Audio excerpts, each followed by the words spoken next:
Hello दोस्तों, तो कैसे हैं आप सब। आशा करते हैं आप सब अच्छे होंगे। आज एचएसएससी की नई अपडेट पर बात करते हैं। जैसा कि आपको पता ही है दोस्तों, कल सुप्रीम कोर्ट ने भी हाई कोर्ट के फैसले को सही ठहरा दिया और 5 नंबर असंवैधानिक बताकर इसे रद्द कर दिए।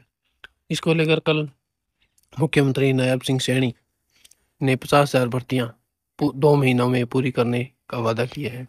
इसको लेकर आई न्यूज़पेपर में न्यूज़ को लेकर बात करते हैं।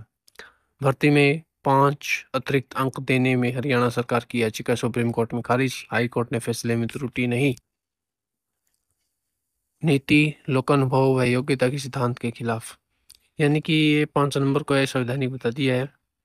इसको लेकर आप सभी को पता ही होगा, लेकिन फिर से परीक्षा कराने पर आपत्ति जताई। अटॉर्नी जनरल ने हाई कोर्ट के उस निर्देश पर आपत्ति जताई जिसमें लिखित परीक्षा फिर से आयोजित कराने के लिए कहा गया। हाईकोर्ट उस निर्देश में कहा गया कि वे अभ्यर्थी जिन्हें पहले परिणाम के आधार पर विभिन्न पदों पर नियुक्त किया गया है, वे सीईटी के नई मेरिट सूची में आते हैं तो उन्हें नई चयन प्रक्रिया में भाग लेने की अनुमति दी जाए। जब तक नए चयन की तैयारी नहीं हो जाती, वे उन पदों पर बने रहेंगे। हालांकि यदि वे नई प्रक्रिया में अंततः चयन नहीं होते तो उन्हें पद छोड़ना पड़ेगा। अटॉर्नी जनरल ने कहा कि सामाजिक आर्थिक मापदंड का आवेदन लिखित परीक्षा के बाद होता है। आग्रह किया गया कि लिखित परीक्षा परिणामों में कोई छेड़छाड़ न की जाए। यानी कि ALM, MPSW, staff nurse, fire operator वाले जिन पदों पर ज्वाइनिंग हो चुकी है उनको लेकर यह बात है कि उनके पेपर फिर से नए करवाए जाएं। जिन बच्चों की ज्वाइनिंग हो चुकी है वो अपने पद पर बने रहें। इसके अलावा टीजीटी पर आई नई अपडेट पर बात करते हैं और ग्रुप डी की वेटिंग लिस्ट भी बताएंगे कब तक आएगी। जब आयोग आर्थिक सामाजिक आधार पर अतिरिक्त अंकों के बिना लंबित भर्तियों का परिणाम जारी कर सके, ऐसे में उनको झटका लगेगा जो 5 नंबर लेकर मेरिट सूची में बने हुए थे। अब केवल लिखित परीक्षा के आधार पर मेरिट वाले अभ्यर्थियों को नौकरी का मौका। अभी आयोग को कुल 45,000 पदों में से करीब 32,000 पदों का परिणाम जारी करना है। इनमें से टीजीटी के 7471 पद भी शामिल है। मुख्यमंत्री कह रहे हैं किसी की नौकरी नहीं जाएगी, यानी कि जिन्होंने ज्वाइन कर लिया उनकी किसी की नौकरी नहीं जाएगी। 23,000 कर्मचारियों की नौकरी की सूरत में नहीं जाने देंगे, चाहे अदालत में पुनर्विचार याचिका डालनी पड़ी या फिर कर्मचारियों को नौकरी बचाने को लेकर विधानसभा में विधेयक लाना पड़े। हमारी सरकार गरीब के साथ खड़ी है, उनकी लड़ाई हर स्तर पर लड़ी जाएगी। केवल विपक्ष गुमराह करने की कोशिश कर रहा है पर अपने मंसूबों में कामयाब नहीं हो सकेगा। इसको लेकर भूपेंद्र सिंह हुड्डा के बयान है, इसको हम बाद में देखेंगे।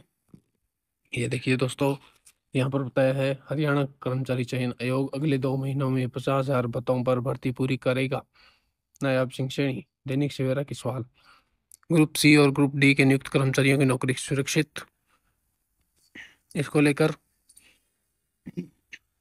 अब दोस्तों एचएसएससी जल्द ही सीईटी का नया स्कोर जारी करेगा, यानी सीईटी प्री के स्कोर में संशोधन किया जाएगा।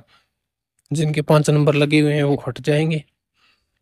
इसके बाद में इस माह के लास्ट में या जुलाई के फर्स्ट वीक तक एचएसएससी अपना एग्ज़ाम कैलेंडर को जारी करेगी, जिसमें सभी एग्ज़ाम डेट, कौन से ग्रुप का एग्ज़ाम कब होना है और कोई अलावा कोई ग्रुप का या कोई अलग से भर्ती है हरियाणा पुलिस की या हरियाणा पुलिस एसआई की भी भर्ती आने की बात चल रही है, तो वो सीईटी के अंदर नहीं आएंगी, भर्तियां उनका अलग है।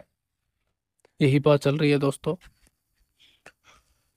अब दोस्तों अपनी तैयारी बहुत ही अच्छी तरह से करें, क्योंकि अब आपके पास टाइम बहुत कम बचा है। अब 40 से 45 दिनों में आपके पास जितनी भी क्षमता है वो सभी लगा दीजिए, दिन रात एक कर दीजिए। क्योंकि अब यदि आपने अच्छी तरह से पढ़ाई की और तैयारी की तो आप अब भी नौकरी लग सकते हैं।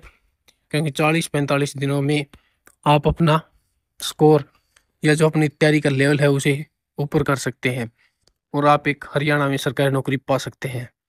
इसलिए दोस्तों अपनी तैयारी को बहुत अच्छी तरह से करें, क्योंकि अब जल्द ही सभी एग्ज़ाम हो जाएंगे। ग्रुप 56-57 का भी दोबारा एग्ज़ाम होगा और इसमें पोस्टें भी उठाई जाएंगी। यानी कि जिन दोस्तों का पहले ग्रुप 56-57 में नाम नहीं आया उनका भी नाम आने की अब पूरी पूरी संभावना है।